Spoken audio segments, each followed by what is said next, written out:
निवडणूक विषयक घडामोडींचा सविस्तर आढावा वेगवान स्वरूपात धुरोळा निवडणुकीचा मध्ये। जिल्हा परिषद पंचायत समिती निवडणुकीच्या प्रचाराला शेवटचे 2 दिवस उरलेत। उद्या जाहीर प्रचार संपणार आहे। 7 फेब्रुवारीला मतदान होणार आहे। 9 फेब्रुवारीला मतमोजणी असेल। अशातच उपमुख्यमंत्री एकनाथ शिंदेंच्या धाराशिव आणि सोलापूरमध्ये सभा पार पडल्यात, तर तटकरे रायगडमध्ये सभा घेणार आहेत। अजित पवारांच्या निधनानंतर सुनील तटकरे पहिल्यांदाच प्रचारामध्ये सहभागी झाले। जिल्हा परिषद निवडणुकीच्या प्रचारासाठी एकनाथ शिंदे यांची धाराशिवमध्ये प्रचार सभा। या प्रचार सभेत शिंदेंनी बंडखोरांवर हल्लाबोल केला। जे शिवसेनेचे महायुतीचे अधिकृत उमेदवार आहेत त्यांच्या पाठीशी उभा राहा, बंडलबाज लोकांच्या नादी लागू नका असं म्हणून शिंदेंनी बंडखोरांवर निशाणा साधला। धाराशिवच्या लोहारा तालुक्यातील जेवळी इथे उपमुख्यमंत्री एकनाथ शिंदेंची प्रचार सभा पार पडली। धाराशिवच्या लोहारा तालुक्यातील जेवळीमधील सभेत उपमुख्यमंत्री एकनाथ शिंदेंची सभा पार पडली। यावेळी भाषणादरम्यान शिंदेंनी लाडक्या बहिणींचा उल्लेख केला। विधानसभा, नगर परिषद, महापालिका सर्व निवडणुकीत लाडक्या बहिणींनी चमत्कार केला, तर जिल्हा परिषद निवडणुकीतही त्याची पुनरावृत्ती नक्की होणार असा विश्वास त्यांनी व्यक्त केला। तसंच लाडक्या बहिणींना योग्य वेळी 2100 रुपये देऊ असा पुनरुच्चारही त्यांनी केला। तुम्हाला फक्त निवडणुकीसाठी ओवाळणी नाही, दिवाळीसाठी ओवाळणी नाही, भाऊबीजेसाठी ओवाळणी नाही, दर महिन्याला न चुकता ओवाळणी तुमच्या खात्यामध्ये टाकण्याचा निर्णय घेतला। मी आपल्याला एवढीच विनंती करेन, येणाऱ्या 7 तारखेला आपल्याला महायुतीचे उमेदवार विजयी करायचे आहेत। धाराशिव जिल्ह्यातल्या उपमुख्यमंत्री एकनाथ शिंदेंच्या सभेला माजी मंत्री तानाजी सावंत गैरहजर होते, यामुळे राजकीय चर्चांना उधाण आलंय। जिल्ह्याभरातील प्रमुख पदाधिकारी उपस्थित असतानाच आमदार सावंत मात्र गैरहजर राहिले। मंत्रिमंडळातून डावलल्यावर पक्षाच्या व्यासपीठावर त्यांची सतत अनुपस्थिती पाहायला मिळते। विधानसभा निवडणुकीनंतर फक्त मतदारसंघापुरतेच मर्यादित राहिलेले तानाजी सावंत जिल्हा परिषद निवडणुकीच्या पार्श्वभूमीवरही सक्रिय नसल्याचं चित्र आहे। पक्षाच्या कार्यक्रमापासून ते प्रचारापर्यंत त्यांची नेमकी भूमिका काय असा सवाल या निमित्ताने उपस्थित होतोय। सोलापूरच्या बार्शीमध्ये उपमुख्यमंत्री एकनाथ शिंदेंची सभा पार पडली। एकनाथ शिंदे आणि शालेय शिक्षण मंत्री दादा भुसेंच्या उपस्थितीत सभा पार पडली। बार्शीमध्ये जिल्हा परिषद निवडणुकीसाठी दोन्ही शिवसेना आणि दोन्ही राष्ट्रवादीची महाआघाडी झाली आहे। मात्र शिंदेंच्या सभेच्या व्यासपीठावरील बॅनरवर ठाकरे सेनेचे पक्षप्रमुख उद्धव ठाकरेंचा फोटो वगळण्यात आलाय। तसंच ठाकरे सेनेचा मशाल चिन्ह देखील बॅनरवर वापरण्यात आलेलं नाहीये। केवळ ठाकरे सेनेचे आमदार दिलीप सोपल यांचा फोटो बॅनरवर लावण्यात आलाय। उपमुख्यमंत्री अजित पवार यांच्या अपघाती निधनानंतर रायगड जिल्ह्यामध्ये जिल्हा परिषद आणि पंचायत समिती निवडणुकीसाठी राष्ट्रवादी काँग्रेसचा प्रचार थंडावलेला। केवळ घरोघरी फिरून प्रचार पत्रकं वाटून उमेदवार आणि कार्यकर्ते प्रचार करत आहेत। आजपासून प्रदेशाध्यक्ष सुनील तटकरे स्वतः प्रचाराच्या मैदानात उतरत आहेत। आज माणगाव तालुक्यातल्या इंदापूर, साई, गोरेगाव आणि खरवली या ठिकाणी तटकरेंच्या सभा होणार आहेत। या सभांमध्ये तटकरे काय भूमिका मांडतात याकडे जिल्ह्याचं लक्ष आहे। चंद्रपूर महापालिकेत सत्ता स्थापन करण्यासाठी काँग्रेसमध्ये नाराजी नाट्य पाहायला मिळालं। चंद्रपूर महापालिकेत सत्ता स्थापन करण्याकरता विजय वडेट्टीवार यांचा गट आणि प्रतिभा धानोरकरांचा गट दोन्ही आग्रही आहेत। आता या वादावर मोठा निर्णय झालाय। विजय वडेट्टीवार आणि खासदार धानोरकर यांच्या गटाला प्रत्येकी 2.5 वर्षाचा महापौर मिळणार आहे। पहिली 2.5 वर्ष प्रतिभा धानोरकर यांच्या गटाला महापौरपद मिळेल, तर उर्वरित 2.5 वर्षात विजय वडेट्टीवार गटाला महापौरपद दिलं जाईल, तर 5 वर्षात काँग्रेसकडे महापौरपद यामुळे असणार आहे। तर ठाकरेंच्या शिवसेनेकडे स्थायी समिती असणार आहे। 2 गटांमध्ये महापौर कोणाचा यावरून निर्माण झालेला वाद दिल्लीतल्या पक्षश्रेष्ठींकडे गेला। यावर आता श्रेष्ठींनी तोडगा काढला। मुंबई महापालिकेतल्या महापौर, उपमहापौर पदाच्या निवडणुकीच्या पार्श्वभूमीवर राजकीय हालचालींना वेग आलाय। 11 फेब्रुवारीला होणाऱ्या निवडणुकीआधी सर्वच पक्षांनी आपल्या नगरसेवकांना मुंबईतच थांबण्याचे आदेश दिले।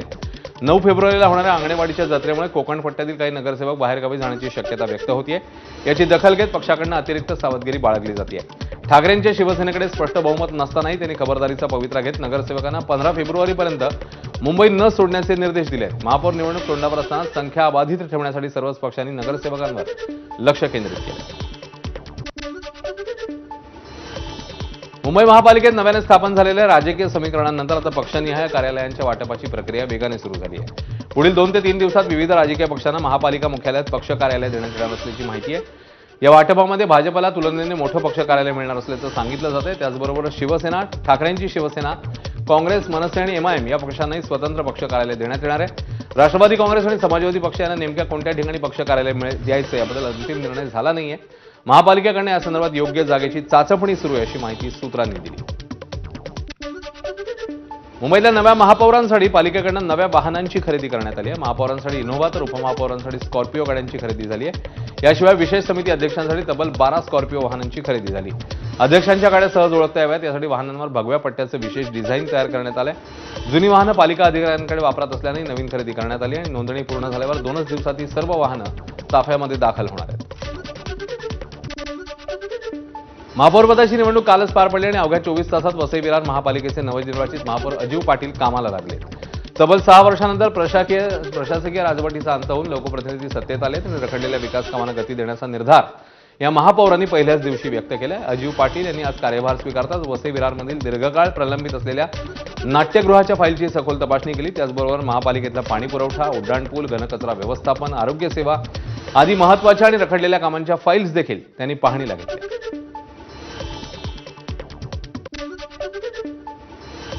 जमेल त्या ठिकाणी भेटी देणं, सकाळी देखील जिकडे जिकडे जमलं तिकडे तिकडे त्या लोकांच्या भेटी घेती झालेल्या आहेत. आज सकाळपासून लोक आता कार्यालयामध्ये यायला सुरुवात झालेली आहे. तर निश्चित लोकांनी त्यासाठीच आम्हाला निवडून दिलेलं आहे आणि ते काम आम्ही इमाने इतबारे पार पाडणार. बातमी ठाण्यामधून आहे. ठाणे महापालिकेत राजकीय समीकरणं बदलण्याची चिन्ह आहेत. विरोधी बाकावर दोन्ही राष्ट्रवादी एकत्र येणार का याची जोरदार चर्चा आहे. राष्ट्रवादी शरद पवार पक्षाचे जिल्हाध्यक्ष मनोज प्रधान यांच्या सूचक वक्तव्यामुळे चर्चा उधाण आलं. दोन्ही राष्ट्रवादी एकत्र आल्यास नजीब मुल्ला यांची महापालिकेतल्या विरोधी पक्षनेतेपदी वर्णी लागू शकते असं वक्तव्य मनोज प्रधान यांनी केलेलं आहे.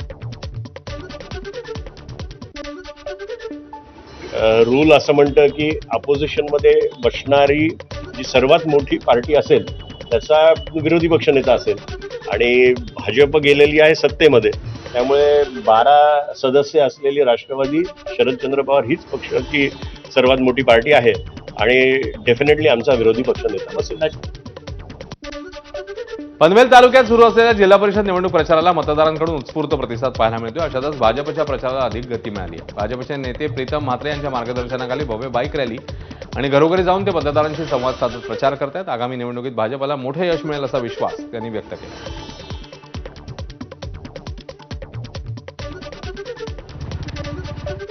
पिंपरी चिंचवड महापालिकेचा विरोधी पक्षनेता जवळपास निश्चित झालाय. राष्ट्रवादीने भाऊसाहेब भोईर यांची गटनेतेपदी निवड केली आहे. त्यामुळे आता भाऊसाहेब भोईर विरोधी पक्षनेतेपदी विराजमान होतील. आता भोईर हे दिवंगत अजित पवारांच्या आदेशानुसार भाजपच्या गैरकारभाराला कडाडून विरोध करणार का याकडे शहरांचं लक्ष आहे.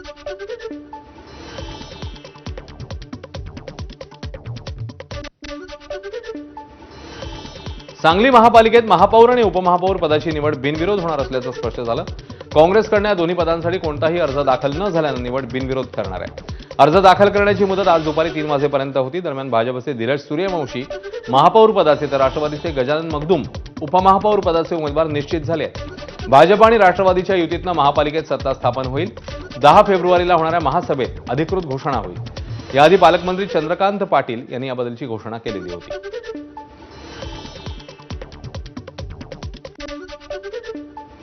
आज सकाळी प्रदेश अध्यक्षांच्या सहीची संमती आली. त्याप्रमाणे हे जे नवीन सभागृह 26 ते 31 असं आता फॉर्म होईल.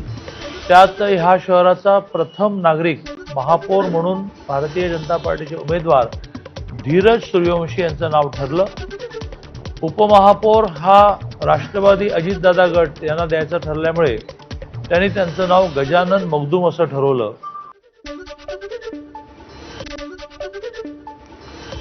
दरम्यान सांगली महापालिकेतील महापौर उपमहापौर बिनविरोध निवडीचा जल्लोष साजरा होणार नाहीये. अजित पवार यांच्या निधनामुळे जल्लोष साजरा न करण्याच्या सूचना मंत्री चंद्रकांत पाटील यांनी दिलेल्या आहेत.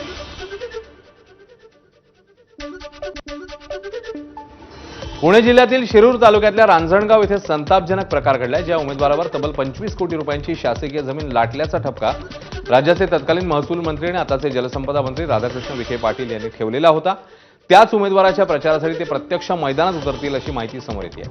भ्रष्टाचार सिद्ध झालेल्या स्वाती पासूनकर यांच्या प्रचाराला ज्यांनी कारवाई केली त्यांनीच येणं म्हणजे जनतेच्या जखमांवर मीठ चोळण्यासारखाच प्रकार आहे अशी चर्चा सुरू झाली आहे.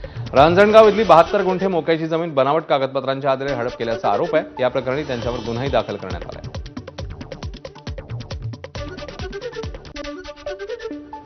मागणी होती आम्हाला द्या म्हणून गावच्या विकासाकरता. ती खाजगी व्यक्तीनं ती त्याच्यामध्ये बळकवण्याचा प्रयत्न केला आणि तो वाद चालू होता. शेवटी ग्रामपंचायतीला ती जागा देणं हेच महत्वाचं होतं, कारण सार्वजनिक प्रयोजनासाठी ग्रामपंचायतीला जागा देणं काही त्यामध्ये मला वाटतं कोणाचा विरोध असण्याचं कारण नाही. आणि त्यामुळे ते सगळे सर्व कागदपत्र पाहिल्याच्या नंतर ही जागा ग्रामपंचायतीकडे वर्ग करण्यात आलेली आहे. स्वाती दत्तात्रय पाचुनकर पाटील ह्या सरपंच असताना त्यांनी 72 गुंठे जागा ही आपल्या सासऱ्याच्या नावावरती करून लाटण्याचा प्रयत्न केला होता. अशा भ्रष्टाचारी उमेदवाराच्या प्रचारासाठी पुन्हा एकदा विखे पाटील साहेब जर या ठिकाणी येणार असतील तर ही दुर्दैवाची गोष्ट आहे.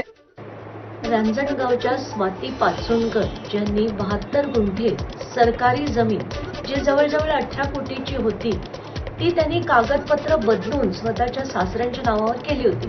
या संदर्भात त्यांच्यावर 13 केसेस झाल्या होत्या.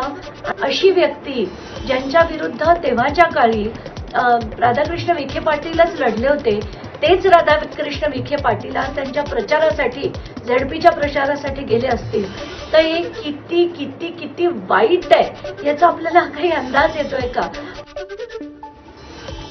शिवसेना आमदार सुहास बाबर यांनी विरोधी गटातील भाजपचे नेते पदाधिकाऱ्यांना आव्हान दिले. माझ्यासारखे 242 आमदार आहेत म्हणून तुझा मुख्यमंत्री आहे आणि मुख्यमंत्र्यांना एकदा जाऊन विचार सुहास बाबर कोण आहे ते. मुख्यमंत्री याचं उत्तर देतील असं म्हणत सुहास बाबर यांनी विरोधी गटातले भाजपचे नेते आणि पदाधिकारी यांना आव्हान दिलं. खानापूर तालुक्यातल्या करंजे जिल्हा परिषद गटातील पळशी गावात प्रचार सभेमध्ये आमदार सुहास बाबर बोलत होते. भाजपच्या काही नेत्यांनी कार्यकर्त्यांनी शिंदे सेनेचे आमदार सुहास बाबर यांच्यावर टीका केली होती. या टीकेला आता बाबर यांनी प्रत्युत्तर दिलं. आणि काय सांगितलं म्हणे तर मुख्यमंत्र्यांची सही शेवटला असते. अरे तुझा मुख्यमंत्री माझ्यासारखे 242 आहेत म्हणून मुख्यमंत्री आहे तुझा. आणि एकदा जाऊन विचार तुझ्या मुख्यमंत्र्याला कोण आहे सुहास बाबर, त्याचं उत्तर तुझा मुख्यमंत्री देतो. एवढं सोपं नाही राजकारण, एवढं म्हणते तेवढं सोपं नसतं. आज 242 आम्ही आज फिरतोय तिथं अवतीभोवती आणि तुझं कुठला पण नेता तुझ्या जवळ घेऊन जाऊ दे की आणि सुहास बाबर जाऊ दे. नाही मला आधी असून तुला बाहेर बसवलं तर तुझ्या नेत्याला तुझा काय संबंधच नाही. तुझा जरी मुख्यमंत्री असला तर ते मुख्यमंत्री आज आम्ही सगळे बरोबर आहोत म्हणून आम्ही एकत्रितपणे काम करतोय, शांततेत काम करतोय. आता त्याचं क्लिप तोडल्या आणि सुहास बाबरांचं मुख्यमंत्र्याला चॅलेंज एकेरी उल्लेख. आता ते एकेरी उल्लेख मी केलाय पण त्याचा केलाय. ज्यानं पत्रकार परिषद घेतली, ज्यानं माझ्यावर टीका केली, ज्यानं अनिल भाऊंच्यावर टीका केली, जो खालच्या थरावरती भाषण करतो त्याच्यावर एकेरी उल्लेख मात्र मी तुझा म्हटले. मी असं काहीतरी तुम्हाला ते सांगून आता अपप्रचार करण्याची शक्यता दाट आहे. मुख्यमंत्री फडणवीस यांना 11 कोटी जनतेचे आशीर्वाद आहेत, त्यामुळे ते मुख्यमंत्री झाल्याचं भाजपचे नवनाथ बन म्हणतात. आमच्या तुमच्यामुळे फडणवीस मुख्यमंत्री झाले असं बोलणं चुकीचं आहे असंही बन यांनी म्हटलं.